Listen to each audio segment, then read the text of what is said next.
Muy buenas noches, bienvenidos a Signo Pesos, la economía al alcance de su pantalla. Estos son los temas claves de hoy. El sobreprecio de la gasolina. Los colombianos están pagando actualmente más de 3.000 pesos por encima del valor que debería estar costando la gasolina en las estaciones. El sobrecosto es billonario. Esta noche hablaremos con el experto Juan Pablo Fernández para entender las causas que hay detrás de esta situación. La USO insiste en que no se venda el contrato en el Permian. El sindicato de Ecopetrol de nuevo rechazó hoy la posibilidad de que la empresa salga del contrato que tiene en Estados Unidos para extraer petróleo y gas. César Loza, presidente de la USO, nos explica en minutos las razones y también la buena noticia sobre la extracción de gas del campo Sirius. Google seguirá invirtiendo en Colombia. El gigante de la tecnología tiene sus ojos puestos en nuestro país, al que considera estratégico para su negocio. Hablamos con su presidente en Colombia.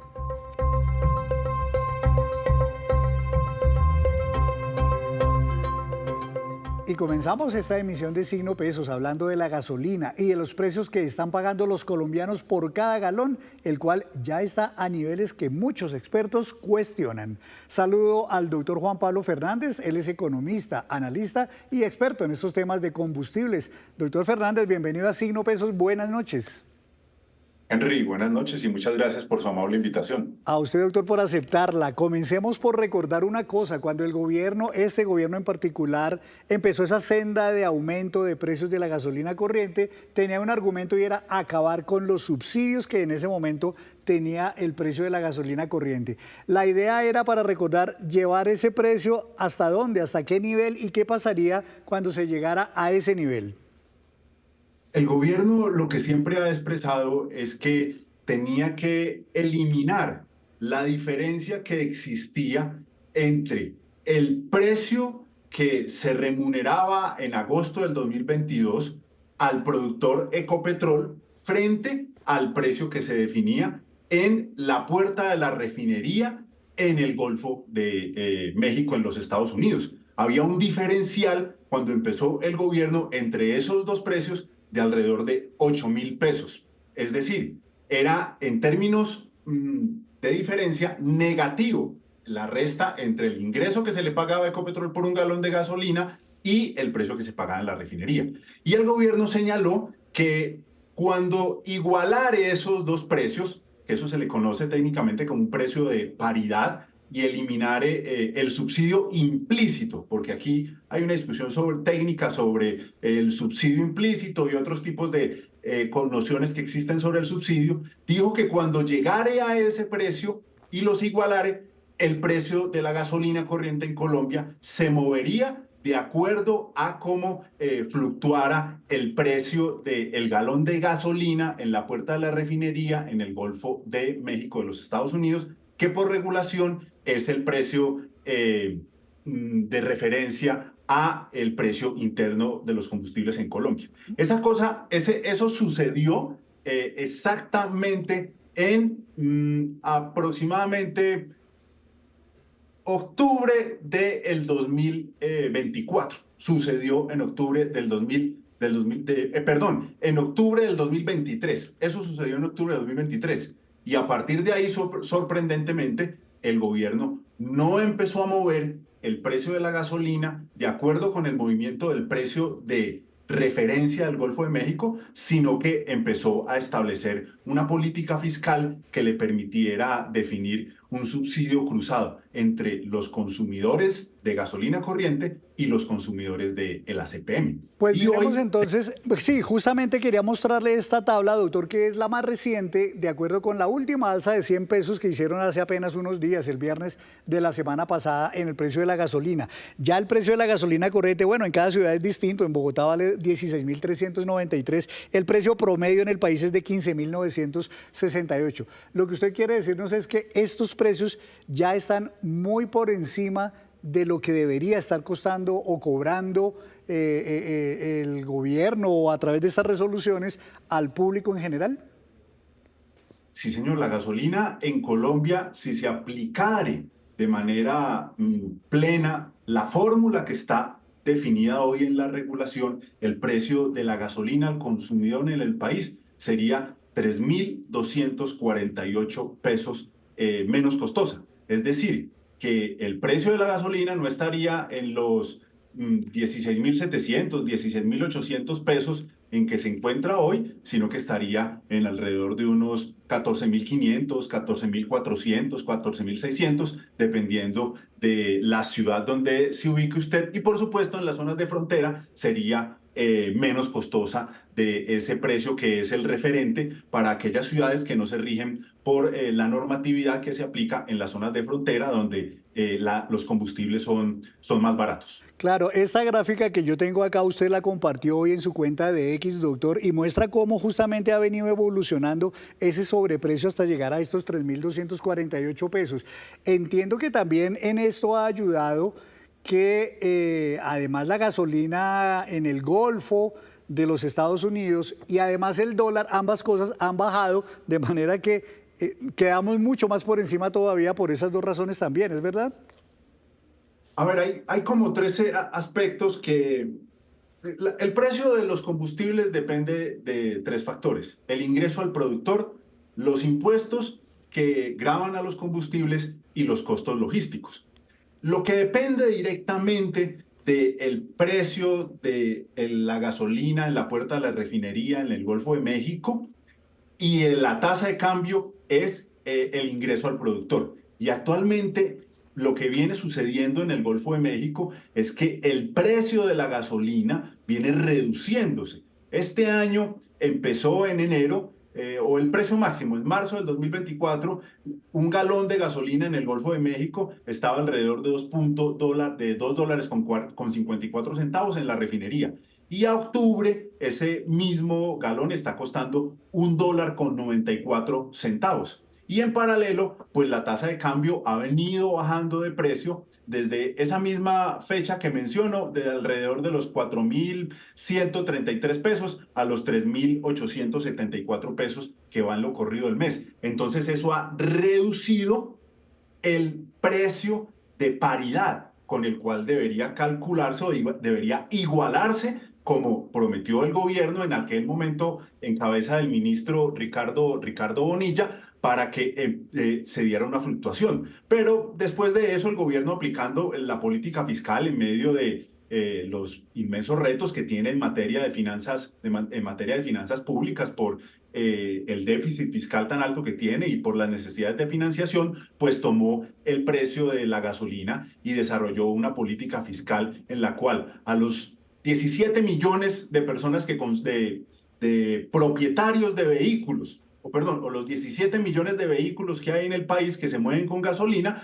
pues cada uno de esos propietarios está pagando un sobreprecio desde esa fecha para poder desarrollar un subsidio cruzado entre la gasolina y el diésel, y con esa manera generarle algún alivio a las finanzas públicas. Lo que acaba de hacer, por ejemplo, recientemente el gobierno le ha permitido elevar el recaudo que hace, ya sea por impuestos o por la contribución que se hace al Fondo de Estabilización de Precios de los Combustibles, que termina en el subsidio cruzado, le ha permitido elevar el recaudo en solo este mes en 17%, pasando el recaudo de contribuciones que hace el gobierno de unos 993.000 millones de pesos mensuales a 1.160.000 millones de pesos mensuales, con lo cual, pues, los consumidores de gasolina, que la mayoría de ellos son de estratos populares, están generando una contribución, porque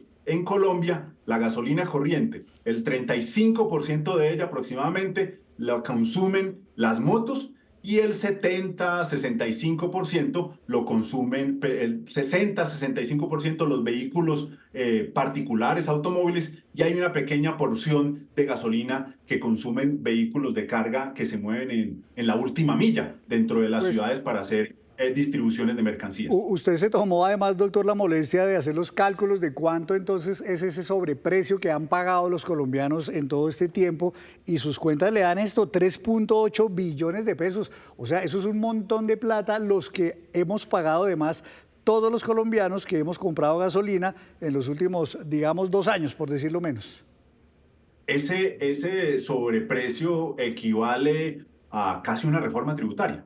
Las reformas tributarias, aunque han venido pues ampliando la capacidad de recaudo, pero históricamente han recaudado entre unos 4 y 5 billones de pesos. O sea, estamos muy cerca de recaudar a través de ese sobreprecio el valor de una reforma tributaria que le permite al gobierno tener un manejo financiero del Fondo de Estabilización de Precios que le sea pues menos pesado de acuerdo con la situación de sus finanzas y poder, digamos, trasladar la carga fiscal a través del arbitraje que tiene el gobierno en el manejo de los precios de los combustibles hacia los consumidores por la vía de contribuciones fiscales que son de carácter indirecto y que en ese sentido son contribuciones que pues golpean o gravan más fuerte a las personas de estratos populares y también ha venido pues tocando de alguna manera el consumo de este combustible que es junto con el diésel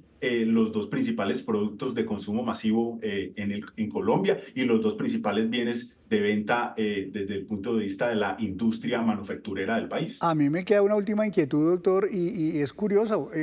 A pesar de ese sobrecosto tan grande que hemos visto están pagando los colombianos por ese sobreprecio en la gasolina corriente, nadie aparentemente dice nada. Esto es un tema que está circulando más entre expertos, entre analistas, pero en realidad tal vez la gente no estaba enterada y nadie ha protestado por este sobreprecio que nos están cobrando. También yo quisiera agregar una cosa, Henry. Ha habido, pienso, una actitud de parte de las autoridades del gobierno en este sentido de no contarle a la opinión pública la historia completa. Le pongo un ejemplo. Mire, cuando usted revisa el plan financiero o el marco fiscal de mediano plazo de 3 años hacia atrás, estoy hablando de 3 años, o sea, antes de este gobierno o incluso al principio del gobierno, cuando hacían la publicación de los balances del Fondo de Estabilización de Precios de los Combustibles, a la opinión pública le desglosaban la información entre el balance que generaba el diésel, que hoy está generando en ese fondo un déficit, y el balance que generaba la gasolina, que hoy está generando un superávit en ese fondo. Desde que la gasolina empezó a tener una contribución positiva al fondo, o sea, a generar este sobreprecio frente al precio del Golfo de México, el gobierno, el Ministerio de Hacienda, no volvió a publicar el balance o publica muy poco, tiene uno que buscar y escudriñar como quien está buscando una aguja en un pajar, el balance de la gasolina. Solamente hace énfasis sobre el balance de la CPM, pero este aspecto de la gasolina, cuya obligación es parte del Ministerio de Hacienda de hacer pública la información, lo tiene por allá muy refundido. Y eso ha impedido, pues, pienso yo, que la opinión pública, analistas y periodistas que no hacen seguimiento de manera permanente a este tema, pues no puedan acceder de manera completa a la información y en este sentido no puedan hacerse una idea completa de la situación que se está dando entre el ACPM y la gasolina y cómo los propietarios de los 17 millones de vehículos que consumen gasolina en Colombia, que la mayoría es de estratos populares, pues están haciendo una contribución que es muy importante a las finanzas públicas. Pues doctor Juan Pablo Fernández, gracias porque nos ha ayudado a entender muy bien este tema y mire usted entonces las alertas que se generan a raíz de todo esto. Muchas gracias, doctor Fernández, por estar aquí en Signo Pesos, muy amable. Una buena noche para usted y toda la teleaudiencia de Signo Pesos, Henry. Muchas gracias. Muchas gracias, doctor Fernández.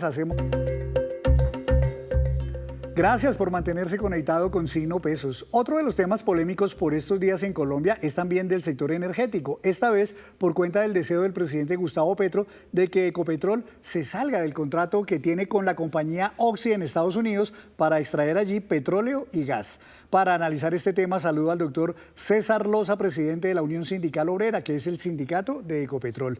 Doctor Loza, buenas noches, bienvenido a Signo Pesos. Buenas noches, un cordial saludo. Pues doctor, no es la primera vez que ustedes han venido rechazando esta posibilidad de que Ecopetrol venda su parte en el contrato de Permian. En las últimas horas, ustedes, los directivos de la Unión Sindical Obrera, emitieron este nuevo comunicado donde la mayoría prácticamente de la Junta Directiva de la USO rechaza de nuevo. ¿por qué a ustedes no les gusta la posibilidad que está planteando el presidente Petro de que Ecopetrol venda su parte en este importante contrato en Estados Unidos? La Junta Directiva Nacional de la USO está compuesta por 20 dirigentes. El 75% de esos dirigentes, es decir, 15 dirigentes, entre los que me incluyo, hemos sacado un comunicado público y también a la base de trabajadores petroleros explicando y manifestando nuestras razones por las cuales no compartimos que se debe vender el Permian, porque es poner en riesgo la estabilidad financiera de Ecopetrol, como quiera que el Permian garantiza el 15% de la producción de Ecopetrol, son 115.000 barriles equivalentes todos los días, es el 10% de las reservas de Ecopetrol, 198 millones de barriles, y además de eso es el campo donde en estos momentos el costo de levantamiento es más barato, está entre 5 y 6 dólares, mientras en el país está entre 10 y 12 dólares. En consecuencia sería un impacto económico a la estabilidad de Ecopetrol y por eso manifestamos públicamente que no compartimos esa decisión del presidente Gustavo Petro y marcamos una diferencia sustancial con 5 dirigentes de la Dirección Nacional que constituyen el 25%, que han manifestado paradójicamente, a pesar de depender de la industria del petróleo, de ser nuestro sindicato un representante de los trabajadores, han manifestado que están de acuerdo en que vendan el Permian. Pues mire entonces las curiosidades, esos 115.000 barriles por día que se están extrayendo allá en el campo Permian, en la cuenca de Permian en Estados Unidos, es lo que le ha permitido a Ecopetrol prácticamente sostener la producción. De no ser por esto, estaríamos cada día con una menor producción, ¿es así?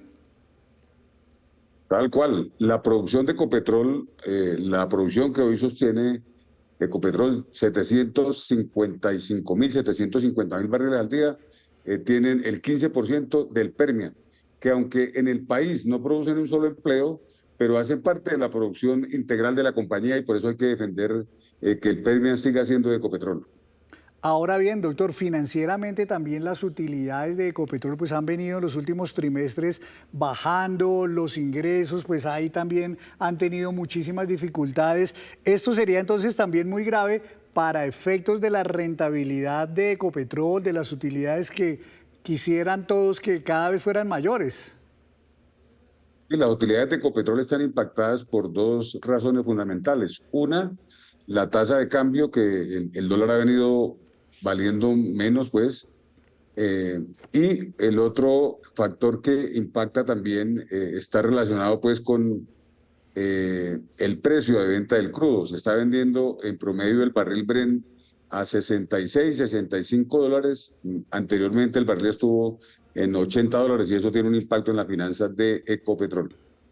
Doctor Loza, dice el presidente Gustavo Petro que pues en lo que ha explicado es que se quiere vender esta explotación, bueno, porque él es, digamos, poco amigo de los hidrocarburos en general, pero además por otra razón, y es que entiendo en el Permian esta extracción de petróleo y de gas se hace mediante la tecnología del fracking, que también ha sido muy criticada por este gobierno. No nos gusta el fracking, pero mire usted, es lo que está hoy día, digámoslo así, salvando a Ecopetrol, salvándole por lo menos un poco los resultados de los últimos años. Que hay que valorar las razones técnicas y económicas, al margen de lo que uno pueda pensar de la técnica de explotación de yacimientos no convencionales o fracking. Hay que tener en cuenta el impacto económico que tiene en Ecopetrol al desprenderse de esta producción. El punto de equilibrio de la inversión de Ecopetrol en el Permian está dado a finales del 2027. En consecuencia, sería catastrófico vender en estos momentos el Permian, que es el campo más rentable que tiene Ecopetrol. Doctor Loza, que usted sepa, ya en la Junta Directiva de Ecopetrol se ha tomado alguna decisión, ya ha sido motivo de estudio esta petición del presidente Petro. Tenemos entendido que él ha insistido mucho y ha presionado mucho para que se tome pronto esa decisión. ¿Usted sabe si esa decisión ya está en estudio en la Junta Directiva de la empresa?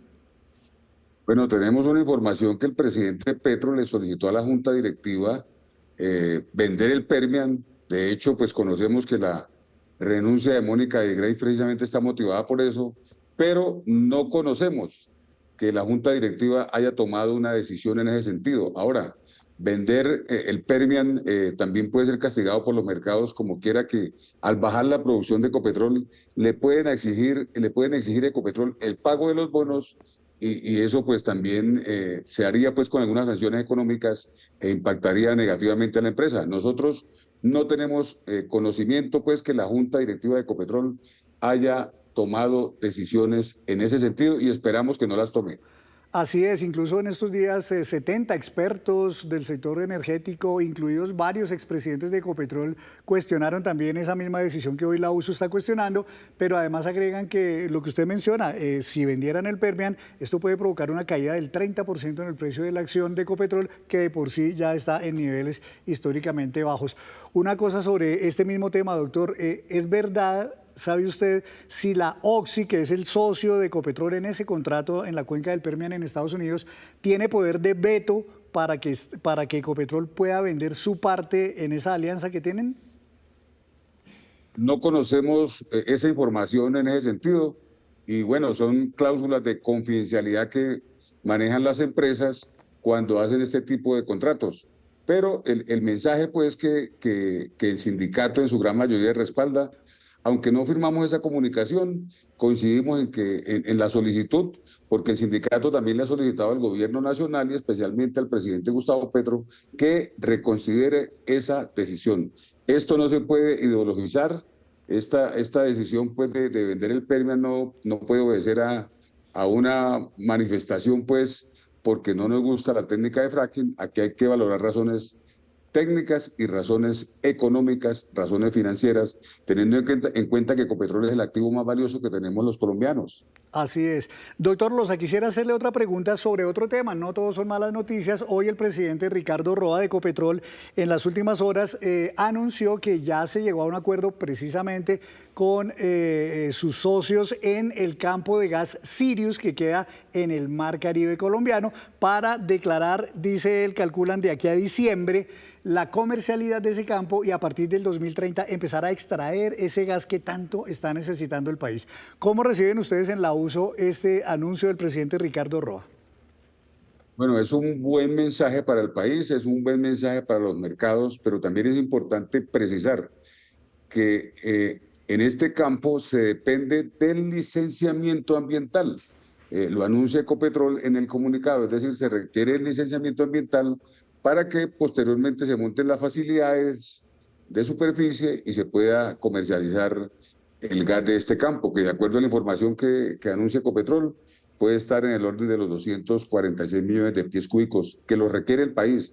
Pero, repito, es importante tener en cuenta que se requiere el licenciamiento ambiental y hay 115 o 116 consultas previas que se deben superar y esperamos que la ANLA sea diligente en este proceso.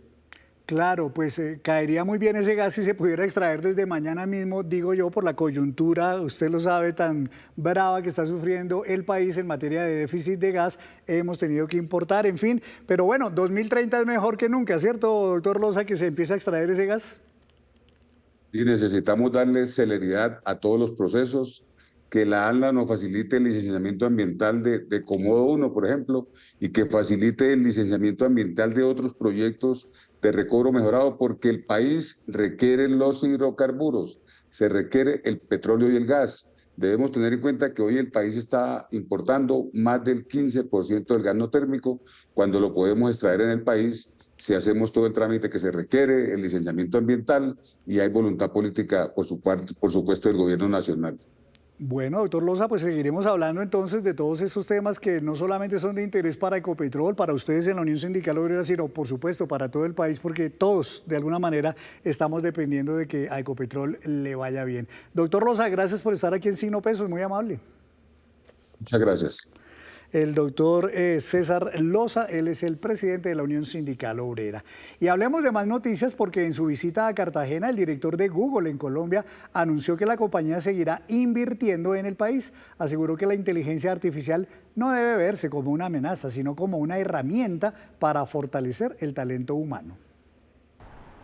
Para Google, nuestro país se consolida como uno de los 5 mercados claves en Hispanoamérica, impulsado especialmente por YouTube, una de las plataformas de mayor crecimiento y consumo en Colombia. Casi el 90% de ellos va a YouTube porque encuentra el contenido que realmente les apasiona y que quieren ver, pero también el contenido que quieren compartir. Por ese crecimiento, la compañía considera que Colombia es una plaza estratégica para fortalecer su apuesta en tecnología e inteligencia artificial. Pero también falta mucho todavía de inversión que realmente tenga un impacto más allá de solamente la adopción tal cual de las tecnologías, como lo que es investigación y desarrollo, para que esto tenga un impacto muy fuerte en la educación, en la cultura y por supuesto en la sociedad. Ante la preocupación por la pérdida de empleos debido al avance de la inteligencia artificial, como ha ocurrido en otras compañías, Google sostiene que la tecnología debe ser una aliada en el talento humano. Nosotros tenemos una visión completamente diferente, lo que te decía. Nosotros queremos traer tecnología que empodere los skills o las competencias que tenemos nosotros como personas. ¿Para qué? Para que seamos mejores ciudadanos también y seamos mejores profesionistas. Nuestro foco es cómo poner las soluciones para que se desarrollen las personas. Y vuelvo al tema de los certificados de carrera. Cuando nosotros organizamos esto es para crear competencias nuevas, para que la gente pueda encontrar nuevas oportunidades de empleo. Y es que Colombia le está apuntando a la adopción de herramientas digitales. Recientemente Cartagena fue sede de Smart City, un espacio que reunió a expertos mundiales para impulsar el desarrollo de ciudades inteligentes y sostenibles. ¿Qué resume esto? Mejor calidad de vida. Cuando una ciudad es inteligente, lo que hace es crear ciudadanos inteligentes, ciudadanos que se apropian del espacio público, que quieren y crean unas alianzas estratégicas para que la ciudad fluya al ritmo que se merece. Google anunció que fueron inaugurados nuevos espacios en la región para fortalecer su presencia en Latinoamérica. Y Manizales hace gala de su encanto y se prepara cada día para seguir conquistando a más visitantes que se van felices cuando van a esta ciudad por la acogida de su gente. En aras de fortalecer su atractivo, la alcaldía de la ciudad y Cotelco capacitan al sector turístico en temas como el bilingüismo y la tecnología. Lo que busca esta iniciativa es fortalecer el sector de turismo a través de diferentes grupos ciudadanos, entre ellos el de los taxis, los empresarios, las mujeres y la comunidad LGBTIQ+. Esto sin dejar de lado que se sienten parte de cada proyecto ciudadano. Buscaba la inclusión laboral, la formación en distintas unidades temáticas durante 6 meses. Logramos certificar a cerca de 320 personas, entonces es un logro muy importante. El objetivo es tener cada día una ciudad más amable que continúe siendo uno de los lugares más destacados para vivir en Latinoamérica. Tenemos alrededor de más de 100 mujeres y población sexualmente diversa que hicieron parte de este proceso formativo. Con seguridad darán mayor servicio, mejor servicio con mayor calidad y por supuesto brindarán una experiencia a nuestros turistas. Quienes se capacitaron en el programa aseguran que de aquí en adelante resaltarán aún más las bondades de la ciudad. La idea es prestar un mejor servicio, capacitarnos cada vez más, ofrecer mejor atención a nuestros usuarios y pues a los turistas. Tramitar, generar, dar oportunidades para ser más competitivos, nos van a hacer una ciudad mucho más importante dentro del sector. La actividad duró en total un semestre. Los participantes se capacitaron en temas digitales, atención al cliente, bilingüismo, turismo, entre otros. Y antes de despedirnos, los dejo con este dato. Por si está interesado en pautar algún día en el Super Bowl en Estados Unidos, este dato le viene bien. Un anuncio de 30 segundos fue fijado este año en $8 millones. Esto es 4 veces más de lo que valía ese mismo comercial, pero hace 10 años. Y así terminamos por hoy. Los esperamos mañana con una nueva emisión y toda la información económica que usted necesita saber. Esto es Signo Pesos, la economía al alcance de su pantalla. Feliz noche para todos.